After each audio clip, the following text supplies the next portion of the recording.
Hello everyone. Today we'll discuss the topic plant tissue. It is also very important in terms of exam. So let's discuss today the plant tissues. Now the tissue, how can you define the tissue? Tissue is a group of cells having a common origin and they will be performing the same function. So basically the plant is made up of, as we all know, the plant is made up of root, stem, leaves and flowers. So these tissues basically help in the formation of whole plant, and where exactly these tissues are present we have to see today. So plant tissue has been divided into two basic broad categories, and these are meristematic and permanent tissue. So first we'll find out the meaning of meristematic tissue, what all types are meristematic tissue, where exactly they are located in the plant, and what all their functions we'll see now. Now here permanent tissue we'll discuss it later on, but we'll focus on here meristematic tissue. So first I'll just write here the type of meristematic tissue. First type is apical meristem. First type is apical meristem. Another type would be intercalary meristem. Intercalary meristem. And the third type would be the lateral meristem. So now in these three types you can see a common word, which is the meristem. Okay, so now meristem, which is actually making it special in nature, so that it has got these three types. So we'll see we'll first find out the meaning of meristematic one or meristem. So basically meristem or meristematic tissue is a living tissue. Always remember, it's living in nature, and if any cell is or any tissue is living in nature, so it should have nucleus and cytoplasm in it. So we'll just draw here the diagram of meristematic cell. So these are the meristematic tissues. They are also having a cell wall. They are also having a cell wall like this, and as we know, we have seen in the difference of plant and animal cell, this cell wall is made up of cellulose. So likewise it is a same with the meristematic tissues also. The cell wall is made up of cellulose. It has got the nucleus like this and cytoplasm. So this is not the actually overall plant cell, it's a meristematic tissue ka diagram. And now here we have to observe that it has a cytoplasm or protoplasm, and here is the nucleus. So any living cell should have a cytoplasm and nucleus. That is actually the living cell ka criteria. Now here is a meristematic one. It also has number of components for the growth. So we'll see it one by one. So now this is a meristematic living one. So suppose if I draw here the diagram of plant, any kind of plant, like for example, now I have this thing. It has a root like this. It has a leaves like this and flower. Now here the plant is made up of root, stem, leaves and flower. So where exactly the apical meristem is present? Okay, so first of all we'll see the location of meristematic one, apical meristem. So apical meristem should present at the tip of shoot. This is the stem, right? So stem के tip पे apical tissue होना चाहिए, apical, but it's a apical shoot meristem, or you can simply remember apical stem meristem or shoot meristem here, so that it will be in the it has a power of always showing a cell division. So ये apical meristem है, इसमें हमेशा power होती है, power having cell division, ये हमेशा cell divide करता है, तो इसलिए सेल डिवाइड करेगा तो वो cell, these cells are being add up in that organ and it in that way it will elongate. तो वो सेल डिवाइड करते जाएगा, ऐसे सेल्स को डिवाइड करेगा, and in that way the shoot apical meristem or the stem of this plant would grow. Now here also I just put it in another way like this. Here it's a root. Root also has a tip, है ना, root के पास भी tip होना चाहिए. So this is the root tip. So root tip has again apical meristem. Root tip has again apical meristem. So apical meristem, here is also apical meristem, but their locations are different. Here at the tip of shoot, here at the tip of root. So we can simply write this is the root apical meristem. This is the root apical meristem, and here it's a shoot apical meristem. Shoot apical meristem like this. Now always remember these apical or this apical, they always have to be at the apices of the plant part, whether it can be the root, shoot or it can be the root. ये हमेशा extreme ends पे होने चाहिए, तभी तो plant की growth होगी, तभी तो प्लांट लेंथ में इलोंगेट होगा. So वो अगर यहाँ होगा तो it will be responsible for growing like this, and here root will grow like this under the soil. So this is the apical meristem, so that they have always the cell division pattern or cell dividing ability throughout their life. ये उनके पूरे life में cell division show करते हैं. That is why they are the meristematic one, because they have each and every a thing which requires for the cell division in it. Like for example, they have a nucleus, they have a cytoplasm, and sometimes they also have a mitochondria which generates the energy for the respiration, so that they can they could grow well, or they follows the growing pattern. So basically it's a shoot apical, it's a root apical. यहाँ तक clear है? इतना याद रखो. अगर question आता है कौन सा टिश्यू है जो प्लांट में हमेशा throughout their life division show करता है, cell division, which is the meristematic tissue, उसमें भी अपाइकल मेरिस्टेम है जो हमेशा ग्रो होगा. लाइक फॉर एग्जाम्पल यहाँ देखिए, मैं आपको दिखा देती हूँ. यहाँ ये जो प्लांट है, ये मेरे पास जो प्लांट है अभी, यहाँ अगर आप देख सकते हो तो यहाँ देखो इसके ये नए नए लीव्स आए हैं. देखो ये नए लीव्स है. नए लीव्स नीचे नहीं आते हैं. यहाँ देखो, these are the old ones. ठीक है, तो यहाँ आप देख सकते हो ये जो लीव्स है, यहाँ ये यंग लीफ है प्लांट के, यंग लीव्स है. देखो यहाँ उससे थोड़े बड़े हैं, यहाँ थोड़े और ज्यादा ब्रॉड है, और नीचे आप देख सकते हो they are the adult one like this. यहाँ भी देखो, यहाँ देखो ऊपर डेलिकेट से लीफ है. सो इसका मतलब ये है कि ये जो एरिया है that is occupied by the apical. But कौन सा अपाइकल? Shoot apical meristem. अभी इसके रूट में भी ऐसा स्ट्रक्चर होगा like this. This is the root apical meristem, जो वो हमेशा in search of food, like in search of minerals and water deep under the soil grow होते रहता है. सो नाउ सी हियर, ये शुरू वाला पार्ट हमेशा प्लांट के टिप पे जो होता है, which is occupied by the apical meristem. ठीक है, so now apical meristem done. I hope आपको समझ में आया होगा. Now next would be the intercalary meristem and lateral meristem. So अब तक हमने क्या पढ़ा? अब तक हमने पढ़ा कि apical meristem living है. यहाँ उसके कैरेक्टरिस्टिक में लिख रही हूँ. It's a living in nature. It has a nucleus and dense cytoplasm, and basically meristematic tissue के टाइप्स जो है उसमें से पहला हमने पढ़ा meristematic tissue. And yes, cell wall is made up of cellulose.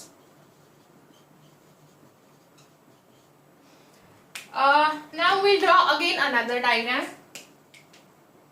Here you can see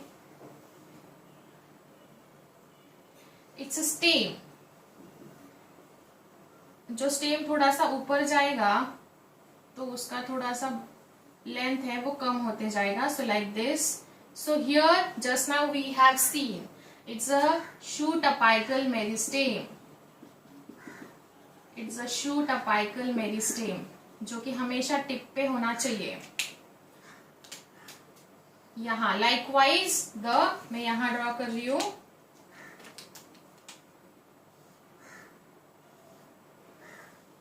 this is the root apical meristem. अभी हमें कौन से दो स्टेम्स है जिनका लोकेशन फाइंड आउट करना है? First is intercalary and another would be a lateral one.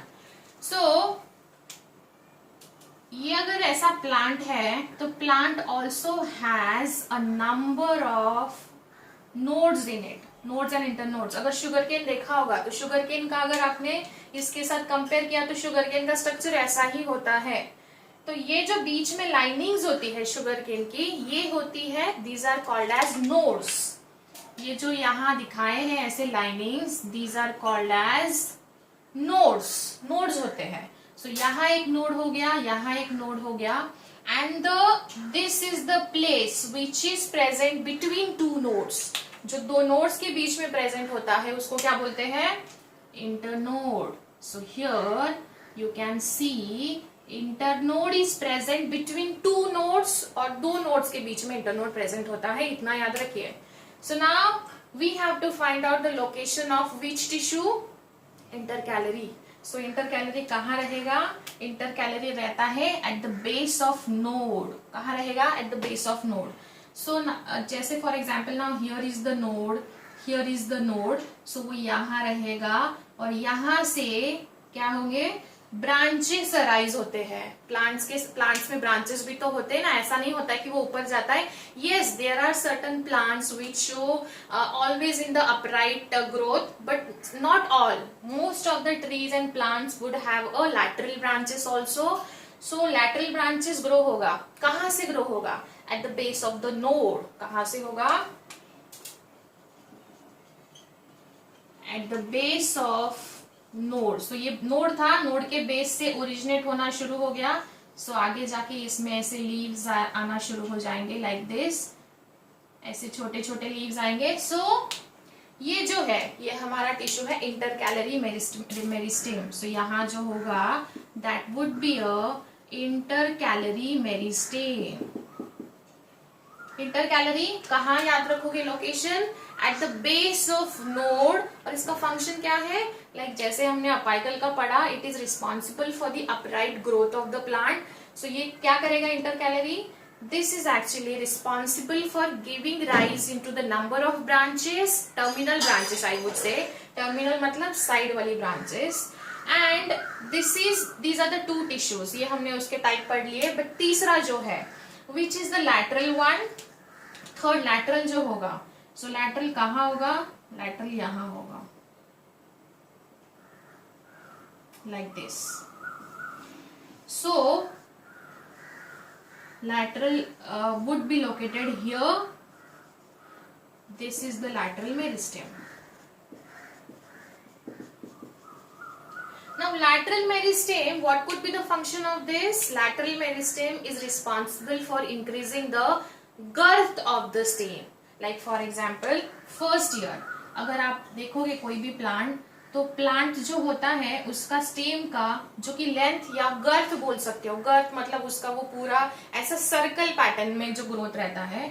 So ये जो है दिस इज, अगर आप पहले साल देखोगे किसी मैंगो ट्री को तो आपको ऐसा दिखाई देगा। नेक्स्ट ईयर मे बी उसका ग्रोथ जो स्टेम का है वो थोड़ा बढ़ जाएगा। सो जो नेक्स्ट ईयर जो स्टेम का गर्थ बढ़ेगा that is because of lateral meristem. हमने मोनोकॉट एंड डाइकॉट में भी पढ़ा है ये। Secondary growth is generally seen in the dicot, almost seen in dicot only. Monocot में एब्सेंट रहती है। मोनोकॉट में क्यों एब्सेंट रहती है वो भी मैंने आपको बताया था, और डाइकॉट में क्यों प्रेजेंट रहती है वो भी मैंने आपको बताया था। So yes, lateral meristem is responsible for the secondary growth, or it is responsible for the increasing girth of the stem. Girth मतलब that is eventually leads into the secondary growth of the plant. So this is the lateral meristem, this is the intercalary meristem, this is the apical meristem. लेकिन आपको सबकी location पता है, सबका function पता है, लेकिन आपको अगर ये पूछा आउट ऑफ दिस थ्री कौन से प्राइमरी मेरिस्टेम्स है और कौन से सेकेंडरी मेरिस्टेम है तो गड़बड़ हो जाएगी एग्जाम में। सो इसीलिए यहाँ हम डिस्कस करेंगे out of this three which are primary one and which are secondary ones. ठीक है। सो ये अगर आपने ड्रॉ कर लिया होगा तो अभी हम समझते हैं primary meristem and secondary meristem का डिफरेंस। सो अगेन यहाँ मैंने एक पॉट में सीड को प्लांट किया। जब ये सीड जब स्प्राउटिंग करता है और उसकी ग्रोथ शुरू होती है तो उसके पास टिप रहता है कि नहीं रहता है? यस। सो इसके पास टिप भी होगा, शूट टिप भी होगा और रूटिंग भी शुरू हो जाएगा, तो रूट टिप भी होगा। तो कौन सा टिश्यू प्रेजेंट रहता है जब भी उसका लाइफ शुरू होता है? तो कौन सा टिश्यू प्रेजेंट रहता है? अपाइकल, बिकॉज टिप पे तो वही प्रेजेंट रहता है यहाँ, here and here. So yes, this is the primary one, this is the primary meristematic tissue, because वो उसके लाइफ में शुरू से उसके साथ प्रेजेंट रहता है। एंड इंटरकैलरी, अभी ऐसा तो नहीं है कि ये अगर ऐसा ग्रो हो रहा है शुरू में तो ब्रांचेस नहीं आएगी, तो ब्रांचेस भी आना शुरू हो जाती है ऐसा। So yes, this is also the primary meristem, primary meristem है। फिर ये उसका पूरा एक टाइम कंसिडर करेगा उसके लाइफ का, फिर उसके बाद उसके स्टेम का, if it is a dicot, फिर उसके स्टेम का गर्थ बढ़ता जाएगा। तो यहां से मे बी नेक्स्ट ईयर ये अगर ये इसको हमने देखा आफ्टर 1 ईयर, सो इसका स्टेम है जो ऐसा बढ़ेगा, इतना होगा गर्थ। मे बी अगर उसके नेक्स्ट ईयर अगर हमें देखना है तो मे बी वो इतना बड़ा हो जाएगा। So see the difference from here to here, उसका गर्थ इंक्रीज हुआ है। इसका मतलब ये है कि जब प्लांट उसका लाइफ शुरू करता है तो ये दोनों उसके साथ शुरू से रहते हैं at the time of germination and initial growth of the plant. This lateral meristem जो है उसके लाइफ में बहुत बाद में उसके साथ ग्रोइंग पैटर्न में हेल्प करता है। So this is lateral meristem is called as a secondary tissue और secondary meristem. So secondary meristem कौन सा है? Lateral, because it is responsible for increase in girth of stem और it can be the girth of root also. Root भी तो बड़े होते हैं ना, जैसे जैसे प्लांट की हाइट बढ़ती है विथ रिस्पेक्टिव दैट रूट्स भी डीप अंडर द सॉइल जाके ग्रो होते हैं। So yes, it is responsible for intercalary. क्या पढ़ा हमने? नोट्स बनाइए उसके, लिखिए मेरे साथ। Intercalary meristem, it is responsible for giving rise into branches, and branches ultimately grows into the like they should have a number of leaves and flower in it. So branches, but कौन सी branches? Terminal branches, ये ऊपर grow होते जाएगा। So it is responsible for the growth and it is also responsible to elongate the plant part. It can be the root or it can be the shoot also, वो हमने already discuss किया है। ये जो है ये nodes होते हैं, दीज आर नोड्स, और नोड के बीच में जो होता है दैट इज इंटरनोड। सो ये हमने अभी पढ़ा which is the meristematic tissue. Meristematic tissue के 3 टाइप्स पढ़े, apical, intercalary and lateral meristem. Out of this 3, these 2 are the primary meristem और ये जो है this is the secondary meristem. क्यों है वो भी मैंने आपको बताया। सो लाइक फॉर एग्जाम्पल मेरे पास और एक प्लांट है, अगर आप इसको देख रहे हो तो यहाँ देखो ये जो है यहाँ ये ग्रो होना शुरू हो रहा है। इसके देखो छोटे छोटे लीव्स ऊपर से आ रहा है, इसका मतलब ये है ये जो है यहाँ अब देख सकते हो ये उसके छोटे छोटे लीफ, मतलब these are the apical area. ये जो एरिया है this is the apical area. लेकिन यहाँ एट द सेम टाइम आप देख रहे हो eight the base of node, यहाँ देखो ये नोड का बेस है, वहां से भी लीव्स आना शुरू हुए हैं। जब ये प्लांट ग्रो होना शुरू होगा तो यहाँ से उसके ना ऐसे ब्रांचेस आना शुरू हो जाएंगे, लीव्स आना शुरू हो जाएंगे। सो ये इंटरकैलरी है, this is the apical one, और ये एनीवेज दिस इज द ये तुलसी का प्लांट है, तो इसका स्टेम ज्यादा ग्रो नहीं होता है, तो इसीलिए जैसे जैसे किसी प्लांट का स्टेम बड़ा होता जाएगा गर्थ में, वो हम लैटरल मेरिस्टेम में कंसिडर करेंगे। ठीक है, तो ये हमने आज पढ़ा मेरिस्टेमेटिक 1। ये लिविंग होता है, इट हैज ऑलवेज, इसके पास सेल डिवीजन की प्रॉपर्टी है, ये हमेशा सेल डिवाइड करेगा और सेल डिवाइड करता रहेगा बिकॉज उसको प्लांट पार्ट में सेल्स ऐड करेगा तभी तो ग्रोथ होगा। वेदर इट कैन बी यहाँ का ग्रोथ, इंटरकैलरी ग्रोथ या फिर लैटरल मेरिस्टेम, उसका स्टेम इंक्रीज होगा, उसको सेल्स हमेशा ऐड करनी पड़ेगी तभी जाके कोई प्लांट पार्ट ग्रो होगा। सो यस, प्लांट टिश्यू का पहला पार्ट हमने मेरिस्टेमेटिक पढ़ लिया है। which is living one, which has a nucleus, dense protoplasm or cytoplasm. It has a cell wall which is made up of cellulose. They have always a cell division pattern. So yes, इसका diagram बनाइए, बहुत easy है, उसको अच्छे से एक ही बार learn करिए, ज्यादा कंफ्यूजन मत करिए, या फिर आप किसी लिविंग प्लांट को ऑब्जर्व करके याद रख सकते हो.